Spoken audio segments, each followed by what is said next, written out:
Television উপস্থাপিকা, আবার কখনো হেভি মেটাল ব্যান্ডের ড্রামার, এমন এক বহুমুখী নারী এখন জাপানের সর্বোচ্চ রাজনৈতিক আসনে। তিনি সানায়ে তাকাইচি। বিশ্বের চতুর্থ বৃহত্তম অর্থনীতির দেশ জাপানের ইতিহাসে প্রথম নারী প্রধানমন্ত্রী। সম্প্রতি তার নেতৃত্বাধীন দল পার্লামেন্টে সংখ্যাগরিষ্ঠতা অর্জন করার পর তাকাইচি প্রধানমন্ত্রী হিসেবে শপথ নেন। তবে এই পদে বসার পরেই তার সামনে এসেছে একগুচ্ছ কঠিন চ্যালেঞ্জ: অর্থনৈতিক মন্দা, মুদ্রাস্ফীতি, স্থবির মজুরি, নিম্ন জন্মহার এবং ক্রমবর্ধমান ভূ রাজনৈতিক উত্তেজনা। যুক্তরাষ্ট্রের সঙ্গে বাণিজ্যিক সম্পর্ক ও ট্রাম্প প্রশাসনের আমলে করা শুল্ক চুক্তি পুনর্বিবেচনার বিষয় রয়েছে। 1961 সালে নারা অঞ্চলে জন্ম নেন তাকাইচি। তার বাবা ছিলেন একজন সরকারি কর্মকর্তা আর মা ছিলেন পুলিশ অফিসার।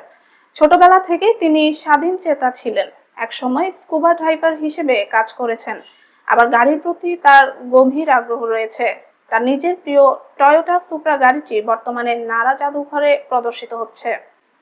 তাকাইচির রাজনৈতিক অনুপ্রেরণা আসে 1980 এর দশকে যুক্তরাষ্ট্র জাপান বাণিজ্য উত্তেজনার সময়।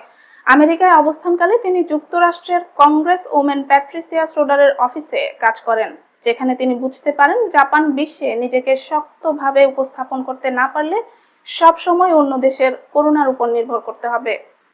1992 সালে প্রথম সংসদ নির্বাচনে স্বতন্ত্র প্রার্থী হিসেবে অংশ নিয়ে পরাজিত হন তিনি, কিন্তু এক বছর পর সংসদে প্রবেশ করেন এবং 1996 সালে এলডিপিতে যোগ দেন। এরপর তিনি টানা 10 বার নির্বাচিত হন, মাত্র একবার হেরেছেন। মন্ত্রী হিসেবে দায়িত্ব পালন করেছেন বাণিজ্য ও শিল্প, অভ্যন্তরীণ বিষয়ক এবং যোগাযোগ মন্ত্রণালয়ে। 2021 সালে এলডিপির নেতৃত্বের দৌড়ে প্রথমবার অংশ নিয়ে ফুমিও কিশিদার কাছে পরাজিত হন। আবার 2024 সালে শিগেরু ইশিবার কাছে হেরে যান। তৃতীয়বারের চেষ্টায় অর্থাৎ 2025 সালে তিনি ইতিহাস গড়ে জাপানের প্রধানমন্ত্রী হন। নির্বাচনী প্রচারণায় তিনি বলেছিলেন, আমার লক্ষ্য জাপানের আয়রন লেডি হওয়া। প্রয়াত প্রধানমন্ত্রী শিনজো আবের ঘনিষ্ঠ অনুসারী তাকাইচি আবেনোমিক্স নামে পরিচিত অর্থনৈতিক নীতি পুনরুজ্জীবিত করার অঙ্গীকার করেছেন। তিনি একজন কট্টর রক্ষণশীল, যিনি বিবাহিত নারীদের তাদের কুমারী নাম রাখার স্বাধীনতার বিরোধিতা করেন এবং সমলিঙ্গ বিবাহেরও বিপক্ষে। তবে সাম্প্রতিক বছরগুলোতে তিনি সামাজিক নীতিতে কিছুটা নমনীয় হয়েছেন। প্রচারণার সময় তিনি বেবি সিটার ফি কর ছাড়যোগ্য করার এবং শিশু যত্ন সেবা প্রদানকারী প্রতিষ্ঠানের কর হ্রাসের প্রতিশ্রুতি দেন।